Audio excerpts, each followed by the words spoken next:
Hey guys, Zack here, and this is my review of Scooby-Doo Mystery Incorporated.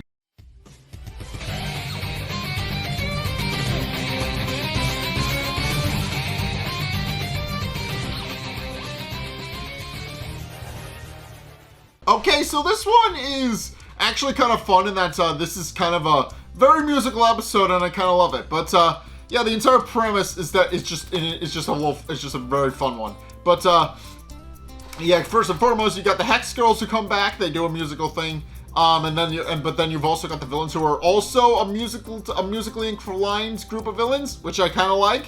And overall, it's just a really fun episode, and it does come to one of the best climaxes in this show so far, or at least in my personal opinion. But and probably one of the best ways a villain has been unmasked. But in any case, the episode opens up with a news program. And we meet a woman named Christy, who is actually the owner of the reporter for the news program. And Christy is reveals the setup for the episode. That she's actually reporting on the disappearance and presumed death on the death of a band called Rude Boy and the Ska-Tastics, who died nearly 30 years ago. And of course, she's actually meeting with their former manager, Ian Hope, who does reveal that he wasn't in the plane crash with them, but he does remember the whole thing like it was 30 years ago. That they got into a plane, it crashed, and they died in the subsequent crash, which of course winds up being which of course he points out that it was actually the day that ska music died, which is kind of a morbid thing. But in any case, as he and Christy are talking, suddenly two zombie-like hands actually emerge from the ground, grab Christy and drag her under, while Ian Hope is actually attacked off screen, and he winds up being chased off. And of course, this actual attack it turns out Scooby and Shaggy were actually watching the news at the time, and they immediately go to the rest of Mystery Incorporated to let them know what's going on. And of course, they immediately go to the Mystery Incorporated. They immediately go to Fred, Velma, and Daphne off screen. But what we find out is that apparently they aren't happy with the whole idea of having to investigate yet another mystery. Because we just then get a cut of them in the record shop where they're currently looking through and researching Rude Boy and the Ska-Tastics, and of course they then proceed to go on, and of course Shaggy is just very open about the fact that why is that every time they see something scary they immediately go to investigate, and of course he wonders why if they absolutely have to, but the group just responds yes. And of course, we then meet a woman named Martha Quinn, who is actually the owner of the record shop that they're actually currently combing through. And she introduces herself and tells her that she knows that if they have any sort of musical questions, they can feel free to ask her.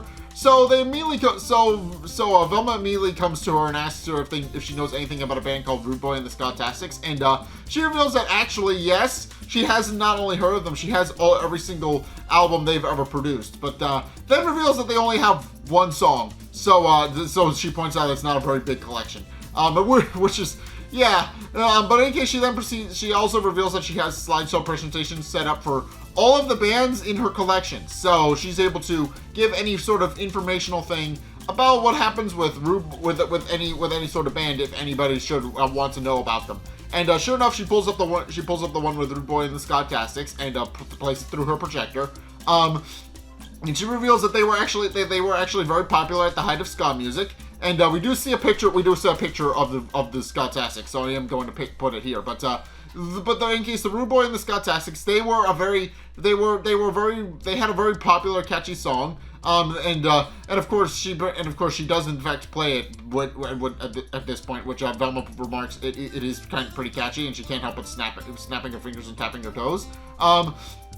And of course, she explained how of course, because they only have the one song, Rude Boy tried his best to actually make it a really popular one, and apparently it was to the point where he resorted to voodoo and a couple of other unsportsmanlike things, cursing other bands, putting love hexes on his audience, just also at one point even cursing a harpsichord to kill someone, I think, which is kind of messed up. But yeah, she then remarks that there was actually a plane crash and that they died in it like 30 years ago, so they shouldn't be around anymore. But of course, it's at this point where they realize that they have enough information to actually work off of. And of course, they then proceed to thank Martha Quinn, and then decide to actually start doing some research into the Ska-Tastics to see what's going on, to see if they can actually find out more about them, and to get into the Mystery Machine and leave.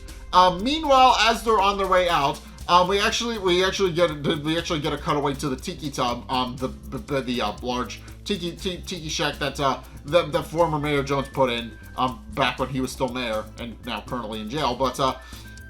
Yeah, in case we see Trinity Lee and her band performing their song, "The Words Get Stuck in My Mouth," and it's at this point where Rude Boy and the Ska-Tastics actually emerge, grab her and kidnap her, and then emerge from the ground and perform their own song, "You're Dead Right, Mate," which then proceeds to put everybody in the Tiki Tub into a hypnotic trance, and then they leave. And they just dip, and it's at this point where Sheriff Stone barges in with his deputies and tells everybody to freeze and not move a muscle. But what we find out is that everybody's been hypnotized, and they can now no longer stop dancing. So which of course causes Sheriff Stone to become very confused and very upset that nobody's listening to him.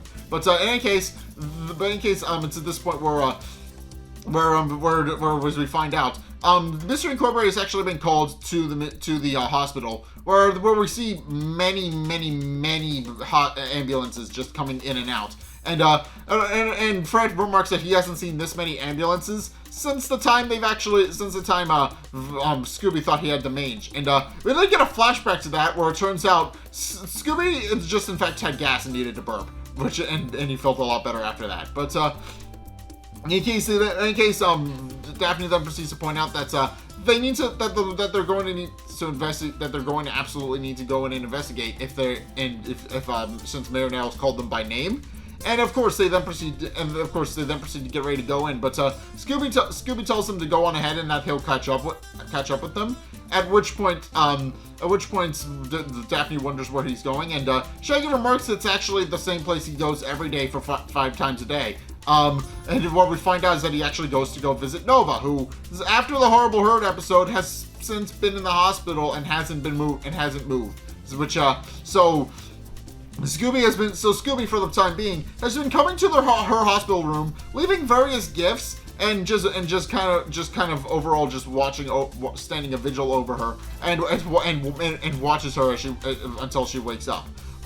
Which of course is just really sad, but also really sweet. But and of course, is at this point where Shaggy uses the intercom to call Scooby to get back with the rest of the group, and much to the doctor on duty's chagrin. We don't learn his name; he's just the doctor. But yeah, they pull him over. But yeah, he yells at Shaggy not to do that anymore. At which point, Scooby then rejoins the rest of the group, and they're then told by Mayor Nettles what's actually happening. And she then proceeds to gesture to the citizens of Crystal Cove about how everybody has seemingly become a dancing zombie. And Daphne is able to identify the exact type of dancing because she took dancing lessons, and then sees as Velma that she said it was a waste of time, but she identifies it as skanking, which is how you dance to ska music, and of course that causes everybody to realize that maybe Rude Boy and the Ska-Tastics have something to do with it, since obviously they were a very famous ska band, and obviously the Rude Boy and the Ska-Tastics have been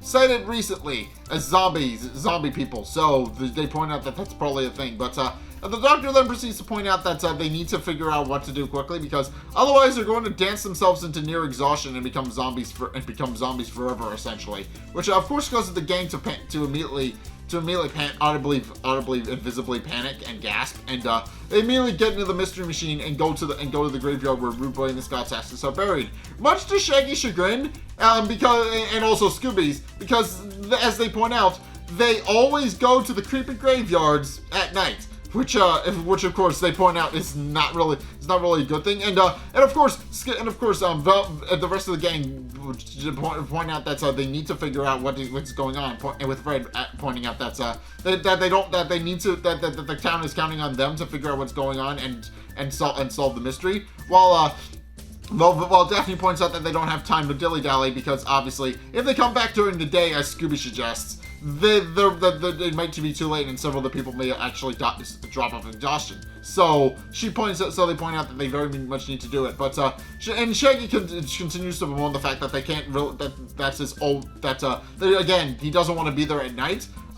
Pointing out that every time they go, there's something creepy is about to happen. And, case in point, he then trips and falls into an open grave, which freaks him the hell out, and understandably so. But, and of course they quickly identify the grave as Rude Boy's and find it strange that it's open. But then they hear a knocking sound coming from inside the coffin that Shaggy had landed on top of, and they note that Shaggy notes that it seems very panically that it seems like somebody's trying to get out.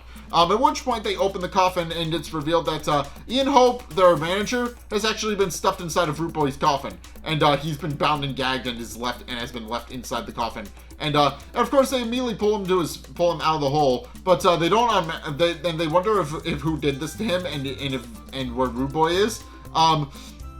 And of course, the man proceeds to mumble into his gag because they don't ungag him right away. And Scooby eventually works out what he's trying to say, and then panics when he realizes what he's trying to say is that they're right behind him. And sure enough, he turns around to see Rude Boy sitting on a gravestone, and he then proceeds to let out a cackle while one of the Ska-Tastics actually tries to grab Velma, and they immediately pull her free. And at which point the rest of the Ska-Tastics immediately emerge from the ground in motorcycles and then proceed to give chase. And of course the rest of the gang then proceeds to actually get into a brief fight with Rude Boy and the Ska-Tastics, with Fred even grabbing a shovel that he calls an IT, or an improvised trap. And he knocks one of them off their motorcycle. And while the three of them are doing that, Scooby and Shaggy actually go to get the mystery machine, and then pull up, and everybody gets in, and they drive off. And while the Ska-Tastics actually give chase. And of course Scooby panics and states that he can't look. Well, Shaggy points out that he can't look either, even though he's currently the one driving. And Fred has to grab the wheel from him, and actually winds up pulling them into a spin and getting away from the Ska-Tastics. And he points out that they seem to have given them the slip. And with Velma pointing out that it seems to be a little bit too easy. And of course, and it's at this point where they actually talk with Mr. Hope inside the record store, and of course, Mr. Hope is obviously very panicked because he believes that Rude Boy and the Ska-Tastics have actually emerged from the dead, and is very panicked about the fact that they could actually they could actually cause problems. At which point Velma asks him why he wasn't on the plane crash, since obviously he's the manager. He should have been with them. And of course, Ian actually winds up giving a pretty evasive and kind of weak answer, which that he wanted to be on the plane, but he missed it due to laundry trouble, and that's really the only explanation he gives. At which point, Martha Quinn, she pulls up with a book of information about. She comes up with a book of information about all of the things that she knows about dancing and music, and reveals that there was actually a similar plague that plagues people in the 1700s, where people would dance themselves into a stupor and then collapse. And she points out that the only way to counter it was with the ultimate power chord, which was known to be a mystical type of musical chord, which of course she points out somebody skilled would have to be able to know how to play it, and that would be able to reverse the effects of the zombie outbreak, so to speak. But in case, they then proceed to hear something outside, and they go out to investigate and discover that Rude Boy and the Ska-Tastics are currently standing on top of the town hall, and are currently playing their song "You're Dead Right Mate," and are starting to hypnotize people using their music. And of course, Martha is the first person to realize the danger and tells everybody to cover their ears. But one by one, they start getting hypnotized by the music, with the exception being Shaggy and Scooby. And of course, the rest of the gang, as they're struggling to try and ignore the music, they wonder why they're being not hypnotized. And what we find out is that it's very simple. Scooby is in fact a dog, and dogs have no perception of music, so it just sounds like noise to him. And as for Shaggy, he openly admits that they've heard him sing, and they should know by this point that he's actually quite tone deaf. At which point, Velma tells them that it may be their only chance. But Scooby and Shaggy have to actually save the world and save the town, and more importantly, save them before they become dancing zombies. And Scooby and Shaggy then proceed to hide in the record shop and try to think through a plan. With Shaggy pointing out the obvious that they don't know anything about music. But Scooby reassures them, pointing out that they do know one person that does. Three people that do, the Hex Girls. And sure enough, they then remember that the Hex Girls are actually putting on a private concert on a private yacht. And realizing that they need to actually sneak in, they decide to disguise themselves as belly dancers, which Scooby points out it probably isn't going to work, but Shaggy points out that it's actually the perfect disguise for them to sneak in with. So they do successfully sneak in. And at which point, as Luna Thorne and Dusk are actually start performing. And of course, and then they immediately start playing the music and playing the song Voodoo. And Scooby and Shaggy is trying to get their attention and failing because he's trying to shout over them playing. And eventually, Scooby shuts off all the power to all of their equipment, which of course causes them to become very confused and also a little bit angry, but also just comically results in Shaggy shouting over the deafening silence as he tells them about the zombies and the Ska-Tastics that are trying to take over Crystal Cove. And they do actually meet with Scooby and Shaggy outside, and of course Scooby and Shaggy then proceed to catch them up to speed. Shaggy tells them that the only way to stop them is to perform the ultimate power chord, and wonders if they've heard of it. And Thorne responds that of course they do.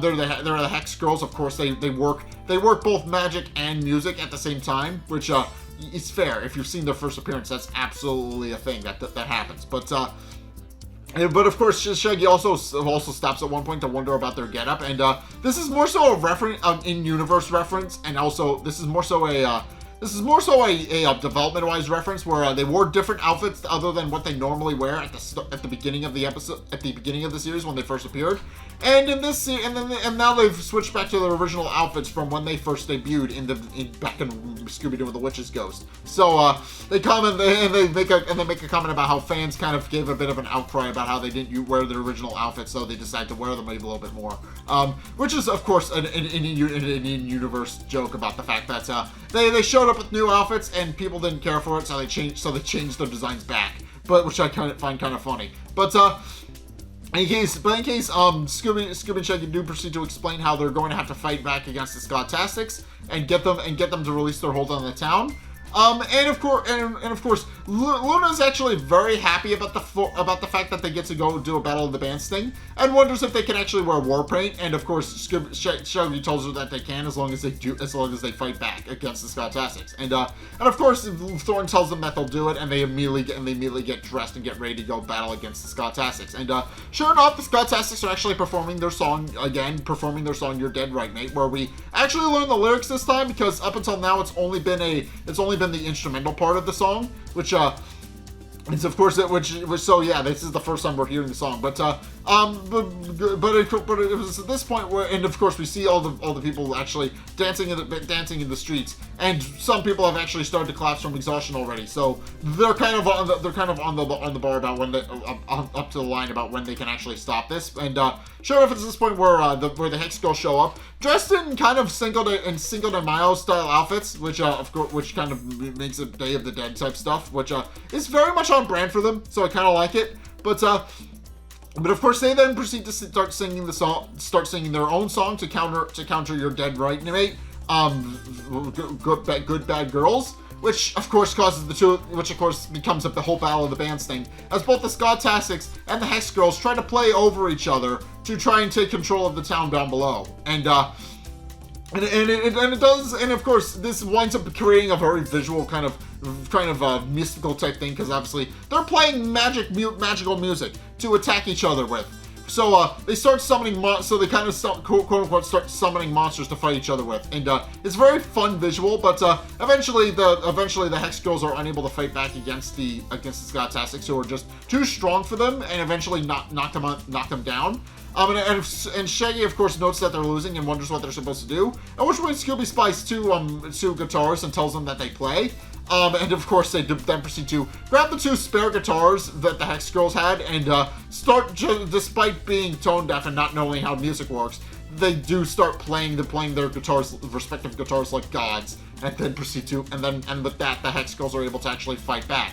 Summoning a giant mystical Scooby head, yes, that's a visual, to successfully defeat the Ska-Tastics, and the rest of the town is then proceeds to get freed. And then Scooby and Shaggy then get a little bit too into the end celebration of them winning, and start trashing the set, and Luna tells them that they can stop now. At which point they go downstairs, and now that the Rude Boy and the Ska-Tastics have been arrested, or at least their ghosts, Fred now freed from their music, then declares that it's time to unmask them, and then it's revealed that surprising no one, it was Rude Boy and the Ska-Tastics, who are revealed to be completely 100% alive. And of course, Ian is very confused about this, pointing out that it doesn't make a whole lot of sense, and Velma points out that it's very obvious that they faked the plane crash and weren't actually killed. And of course, Rude Boy does in fact confirm as much. He then proceeds to go on to explain how he and his, and I will picture him again because he's a lot older now than he was many years ago, and most of the Ska-Tastics are as well, but we don't learn their names. But Rude Boy then proceeds to explain how they had tried to become a very famous ska band back in the day, but it didn't really work out very well, on account of how they only have the one song, and he does point out that that may have something to do with it. But so. In order to stage a comeback, they faked their deaths and started working on the perfect song to make their comeback with. But but of course, Martha Quinn wonders why they've been gone 30 years, and of course Rude Boy points out that they had only planned to be gone for the one. So he points out that obviously working through the perfect song, it kind of takes a while. So by the time they got back, they realized that ska music had basically died. So to kind of both reference the fact that they themselves died and that ska music itself is kind of gone. They then decided to start dressing up as zombies and kind of committed to the whole bit of being a zombie ska band. Just kind of doing that. And of course, Velma points out that they use hypnotic suggestion in their music to actually hypnotize people using their music to make them dance to their music. Which of course Fred points out he could have said that, but he didn't. And then tells them that now that they're done, that Sheriff Stone can dance them away. And sure enough, the Ska-Tastics quite literally dance their way into the back of the squad car, and Sheriff Stone pulls away. At which point the rest of the group then proceed to go back to Shaggy's room, and Scooby and Shaggy wonder when they're going to go tour, and of course the Hex Girls merely respond that they're not. So Scooby and Shaggy realize that means they're going to have to go solo. At which point Luna actually winds up spying the piece of the Planet Spirit disc, or Dusk, I forget which one, but I think it was Dusk. But Dusk comments on the fact that. There seems to be some sort of strange musical notation on the Planet Spirit disc, Velma wonders what they're talking about, at which point Thorn pulls out a pencil and proceeds to draw on the Planet Spirit disc and draws a musical score on it. And of course, what we find out is that there actually were musical notes etched into the Planet Spirit disc that Velma notes weren't there before, which of course she points out that the Planet Spirit disc seems to have changed. And considering its alchemical nature, it makes perfect sense for that to be a thing. But of course, after taking note of the musical notation, which I should mention isn't noted right because I know musical notation because I studied that in school. But they decide to start humming, and it's supposed to be the Scooby-Doo theme song, the Mystery Incorporated theme song, which which does work. It's a really cool thing, but it's not annotated right. It was not animated right at all, and it just kind of, and it'll definitely bother musical nerds. So, but if you don't notice it, it'll be fine. If you're not a music fan, you'll probably won't notice it. But I do. It bothers me. So.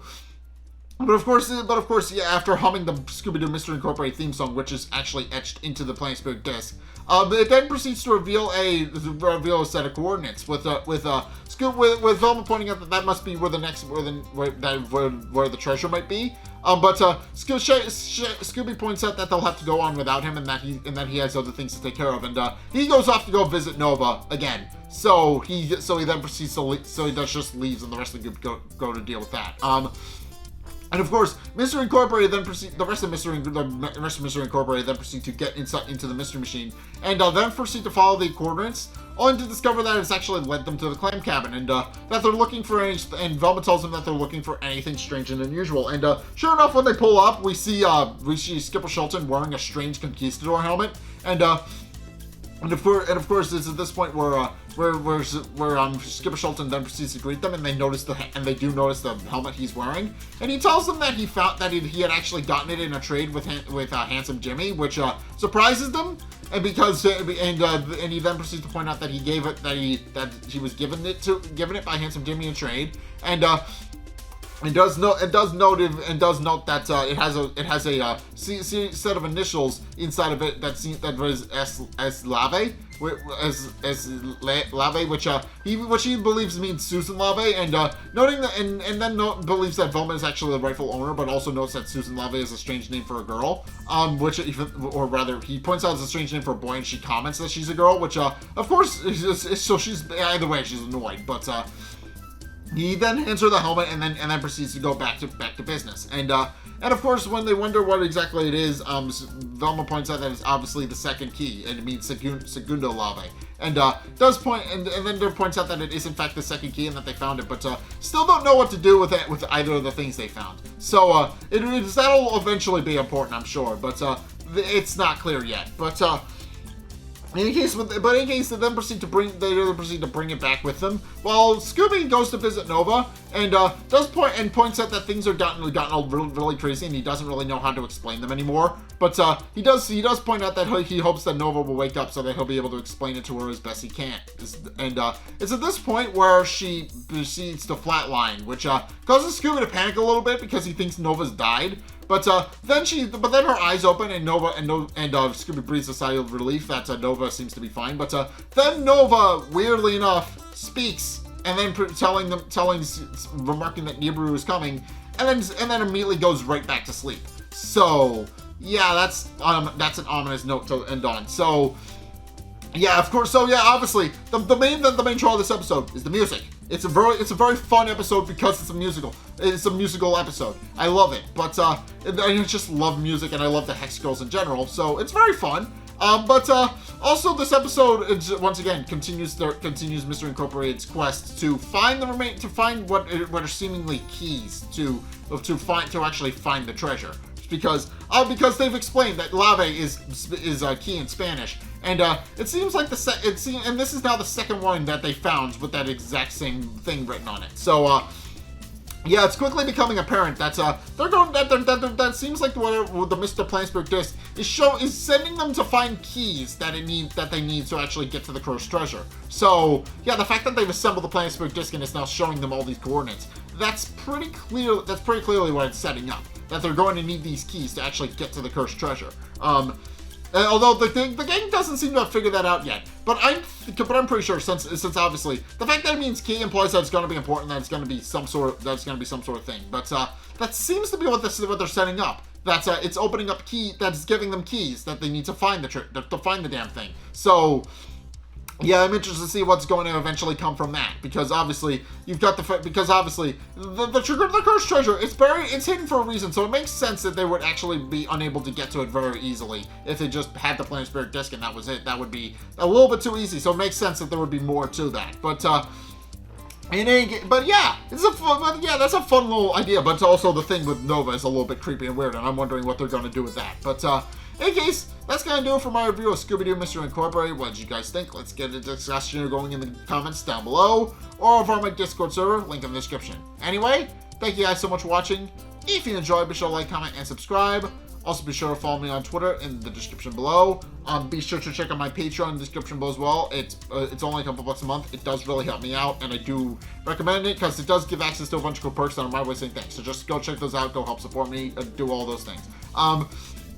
And also be sure to go and check out go check out all my other links. Link is on my Twitter, but I have a link to all my other things that you should go check out on my Discord, where I try to do things with. I have my Twitter. I also have my Twitch, so be sure to go check those out. I stream every Sunday if I can, so go check those out. Just go check everything out. But, and then, yeah, finally, if you want to see more content from me, then be sure to check out the videos linked in the end screen. The top video is the most recent video. It may or may not be this one. Whereas the bottom video is a video recommended to you based on what you've already seen from me. So, if you want to try something new, or see more of what you like, then be sure to check both of those videos out. But in any case, thank you guys so much for watching. As next time, I'll see you guys in the next video. Peace!